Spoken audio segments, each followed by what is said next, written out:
Welcome to Carolina Sculpture Studio. My name is Clint Button. I'm a granite sculptor. Welcome to video number 83 of the virtual stone carving apprenticeship. Alright, got that sculpture on the side I was working on wrapped up, turned it over here. Remember, we're going to have to push this back because this front edge is falling apart. I don't know what's going on right there, but something whether I worked it or whatever, but we had a pretty deep failure right here on this face. Of course, this is the top, this is going to be the sculpture, and this is the front. This is where everybody's going to be looking. So this has got to be right, so I did the back first. All right, so we got to put this together. Now, because we cut this square, the square fits on there pretty good. You can see where I cut away here, I cut down, and it's almost wrapped up. I'm working down careful. Don't bruise it anymore than I have to. I'm going to have to go down probably about a 1/4 inch. Push this whole long skinny panel back a 1/4 inch, remark it, and then I'll finish cutting the sculpture. And I'll cut it from this angle, this orientation, so I have a little better control than pushing straight in while I'm sitting. I'll be able to approach it differently and hopefully keep this edge from having any more issues like that. But you got to push this back. How are you going to do it? Okay, well, we're going to do it with the plumb blocks, of course. I mean, that's why I've got them. They work. What we're going to do, though, is I have to push this back until I get to sound stone, and I'm happy with it. So it's still got a little crumble right there. And I'd rather not have to tip it on a crumble, so I'll probably go just a little bit deeper, flatten this up, and put that on there. But that'll fall off. Okay, that's not ideal. But because we already paneled this, and this is nice and straight, and this is square to the end. That's nice and square, nice tight fit there, nice tight fit here. On this corner, we have to cut in. We can't push down. We don't want to stress this corner anymore than we have to and have that fail. We've got to keep that together really well. But this isn't going to tell us anything. So what we're going to do is we'll cut that one. And let me see if I set this up on the stand here so I have more hands. I think that'll show well enough. I can deal with my light. Okay, now what we're going to do, we'll be able to put a plumb block here once we get this settled. And remember what I told you about the pattern on the other side.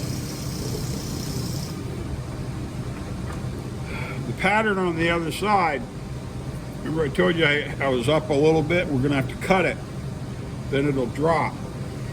We're going to do the same kind of thing here. We know this is square here on the end, over here on the end where you can't see, I got it tight to the end. So what we'll do is we'll put a plumb block here, and then we've got to put a plumb block out here, and we'll have to cut this until it fits. And it's square on the end. It doesn't matter how deep we go here. In order to pick it up and square it, we'll have one out here cut, we'll have one here cut. We'll have to sink this one until this is tight to the end, okay? So that means we're square with these two spots. And then once we're square with those two spots, we can use those to leapfrog our way down with a straight edge and just blow it right out. And this should cut pretty fast because this is just about a 5/8 inch.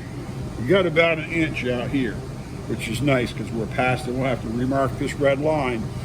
But by using our square with our plumb blocks, we can put it square right there, get that nice and tight. And now I can set this on here, even here on the end, and I can see that exactly how deep I have to go in order to square this panel up, to lower this in order to have it square with that end face. So that's why I showed you these plumb blocks right in the beginning. They're really fantastic. They're just so useful. And you can use wooden ones. You don't have to have cast iron ones. You can just use wooden ones. So I'm going to go ahead and cut this, and we'll show you what I show you. But this is just or doing a panel with plumb blocks and straight edge, and y'all seen enough of that, I'm sure. So let me get back to work. After just a little bit of stone coming off, hold that down. They're both tight, and it's nice and tight square on the end. So now what I'll do next, I'm going to get my other straight edge, my cheap one. I'm going to cut a pad right here where the block will set completely, because right here it's hanging off just enough that it's rocking. Now, in a perfect world,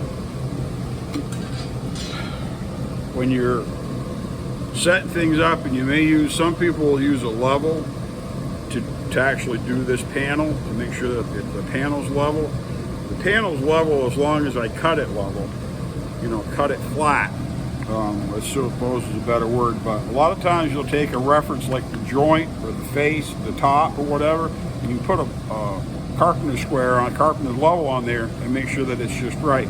Now with this rock pitch face that it's sitting on and all the wedges, you know, hey, you can do it, but I don't normally do it anymore. I haven't done that, worried about that a lot for years. When I stand the angel up, I'll make sure she's plumb and straight up and down, because I don't want to cut her and have the stone be tipped a little bit one way or the other, and then that have an impact on how I finish the job, and then she ends up looking like she's tipping and off balance and going to fall over, because that's not good. So, all right, now it's just plain old work. See you in a while.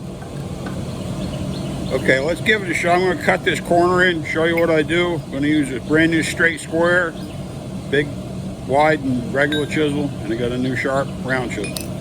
We're going to cut in this direction and this direction. We're not going to cut this direction here on the edge, because we don't want to blow this edge off. But it should hold just fine. You got to be able to cut these corners.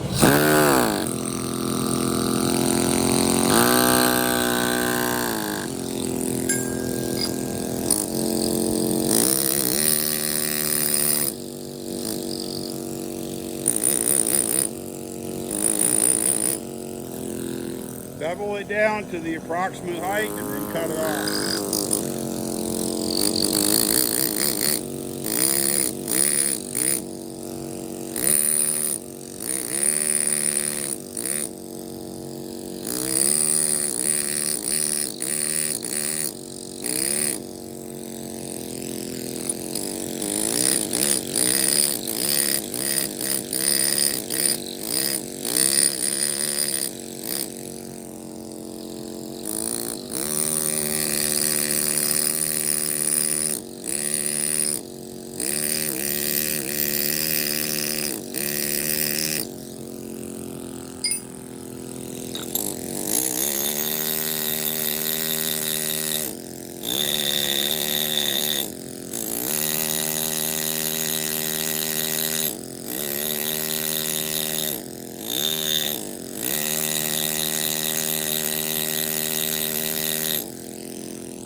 Did this, match it with a plumb block.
got to be careful not to stress it right here, because this miter is going to come down and this corner is going to have a lot of energy put through it. Between cutting this face and cutting this face and having the miter go right up.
Looks pretty good.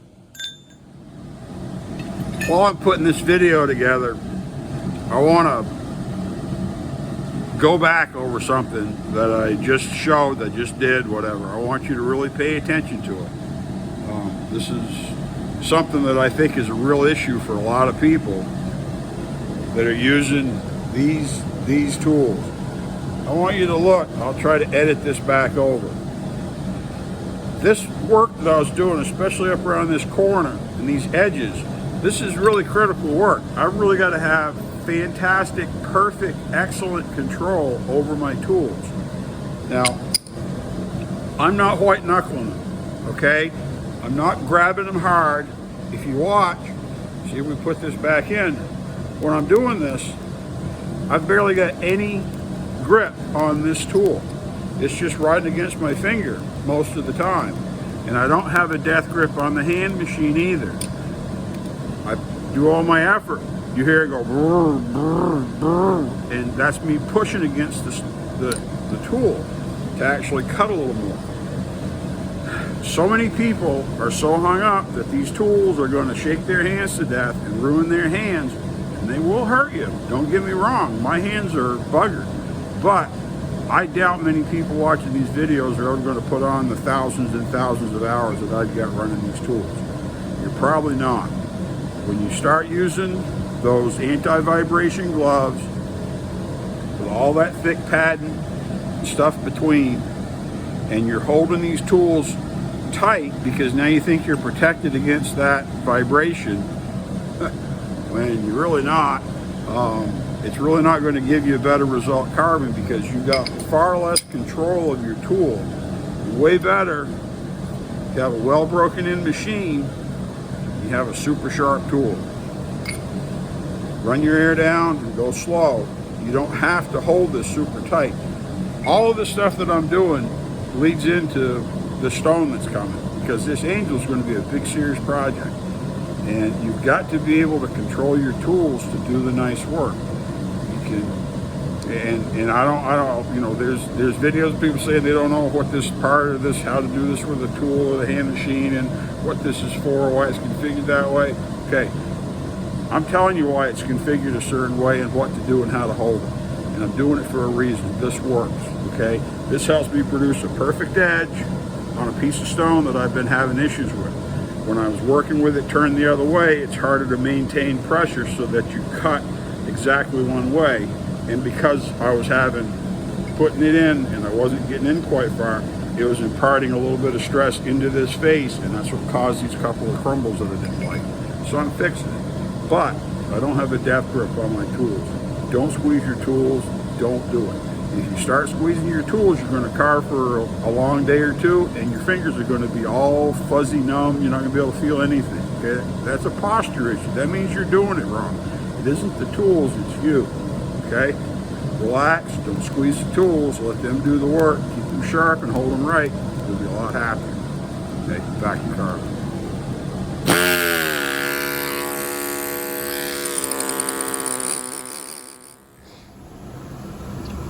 Doing the same, skipping over, not doing the very end, because I know we're only going a little bit here.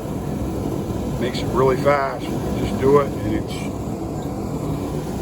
approximately a tool width, so I can work the corner, and then I just got a point. I can just take it right off, rough all this off really fast.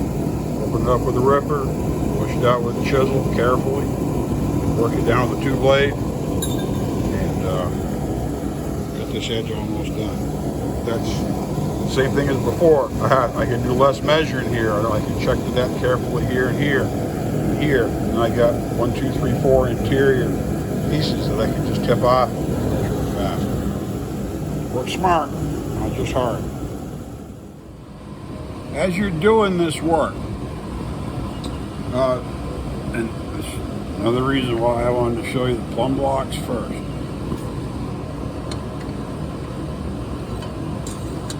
When you're cutting something to fit, okay, and that's like just perfect fit, you're going to have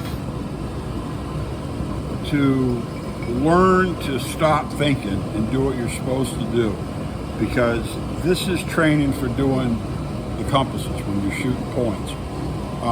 When you're, I don't know the easy way to describe it. When you're shooting a point with a pointing machine, you're cutting a hole and you're trying to slide the needle into that hole. And if it doesn't fit, the needle will stick up, and then it finally slips to where it fits against the little stop you've got, and it's a perfect fit. And that's really brainless. I mean, I don't know how to say it. That's really easy.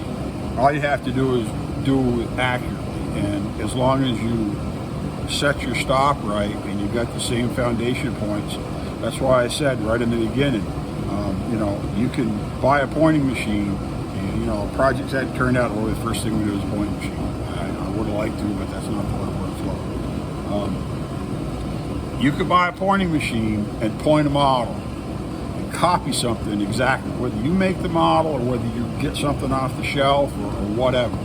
You can duplicate something very readily with a pointing machine. It's really easy because all you have to do is set your needle up and cut till it fits. Now you get into errors. There's lots of ways to do errors because a lot of people don't come on tangent to the, tangent to the surface, perpendicular to this perpendicular and tangent. They come in from the side and they erode away. But when you do compasses, it's a whole different. It's almost as easy, but there's a lot more to it. And the problem with compasses is that if you're coming in with a couple of swings, say you're swinging like this, you're coming in, and I don't know if you can see those two curves, but those curves are going to, if they're done right, they're going to cross down in here somewhere. So they're going to meet, and it's going to be down in there, and you're going to have a third one that it also has to meet. So you mean 3 different radii are going to agree and hit in one point. And depending on how those foundation points are in relation to this point, if they're in plane with it or if they're all real divergent, you've got to be able to judge how deep you go, because when you'll get going and you'll say, oh yeah, I still got another 1/4 inch to go, and you blew it, buddy. You went way too deep, you went way too far, you put it in the wrong place, whatever.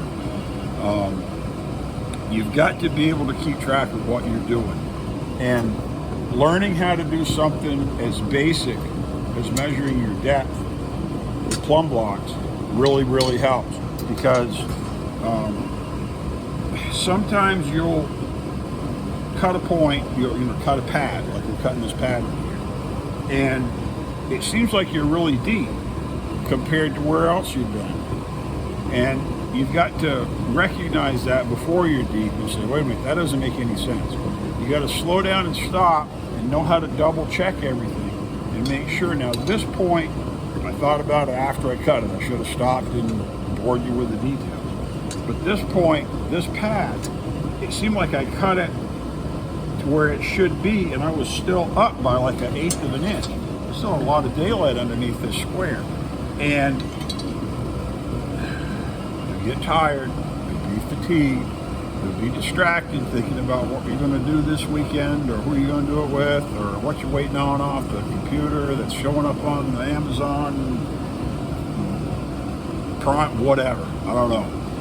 You'll get mixed up, and you'll say, well, I got to go deep because that's like showing a crazy amount of light. And now all of a sudden you're past it and you're low. And you know, on a panel like this, you know, you can work the panel and kind of fix it. Some details on the carving, you can fix them. Others you can't. When you start swinging those compasses and you see that they're like this, where they haven't come together yet, and they're going to meet down in here, you've got to understand that depending on where you're coming in from, if you're way off from being in plane with stuff, they're going to approach really fast, and you may only have to go 1/16 of an inch right here, versus when you're very flat, you may have to go another 1/2 inch to an inch to get them to come together, because they're going to approach and they're going to be very straight as they come down, and they're barely going to kiss when they meet. And those are the ones that are so dangerous, because they will just barely touch and then they'll migrate apart. And if you're going slow, you'll dig past the point where they actually touch each other, and you won't realize it because your distance is staying the same, because you're approaching it and you're approaching it, and they're just barely coming together, and then they just barely touch and they diverge, and now they're opening again, and you won't notice it until they start to spread out, and then you realize that you've gone too deep. So you've got to be able to do, this is all preliminary. This is boring. I get it, man. This is a drag to do this all day. Some people love it. It's what they do. I'd rather you carve fancy stuff. But this is a great way to show you how important it is to be able to do this, whether you're servicing your needs or whether this is preparing you to point something. Now, usually pointing with compasses is done by somebody that's pretty fluent. They're pretty much an expert. Pointing machines, anybody can do it. Pointing with compasses takes a little more skill, a little more training. But it's a very straightforward method. And if you can do something like this base, with the plumb blocks and cutting all these planes and cutting scotias and doing patterns and understanding relationships between where something is spatially in terms of the stone and how to approach it and how to cut it in order to get there, the compasses should be good. But as soon as the scotia is wrapped up and we polish this top, we're going to be flying into compasses. So it's going to be a big pill. And y'all really need, if you're actually doing some of this stone work, please don't think, or you can think anything you want. You can think, oh, I don't need to be able to do that. Any idiot can do that. He can do it. Look at him. He can do it. If he can do it, I can do it. Okay? Prove it. Cut something. Go out and get a crap piece of stone and put some flats on it. Make some plumb blocks out of it, a piece of a 2x4 or whatever, and try cutting it. And figure it out and realize that you'll think you've got a whole lot of distance to go, and you'll dig right in, and all of a sudden, you're not too far. You've got to be able to have that sorted out and figured out before you move on to the compasses, and we're getting close. So that's my 2 cents. Good practice. Back to cut.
See, I stopped and broke in from the corner instead of breaking out of the corner and having the last mass here. I don't want to push that out, so I break off here where there's still something to hold a little bit better.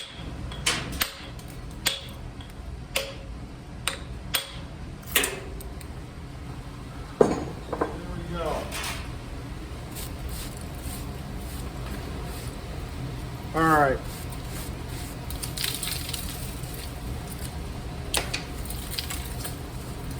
Now you sit down and cut a scotia.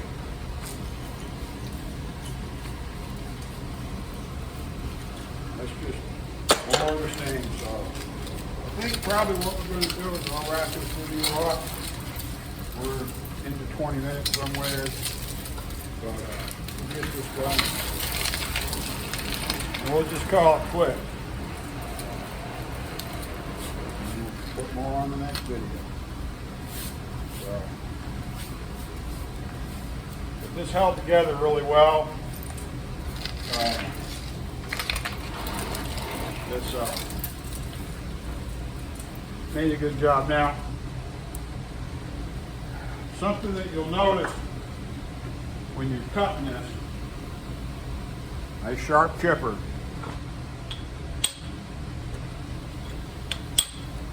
Is that I tried to keep this bottom line pretty straight.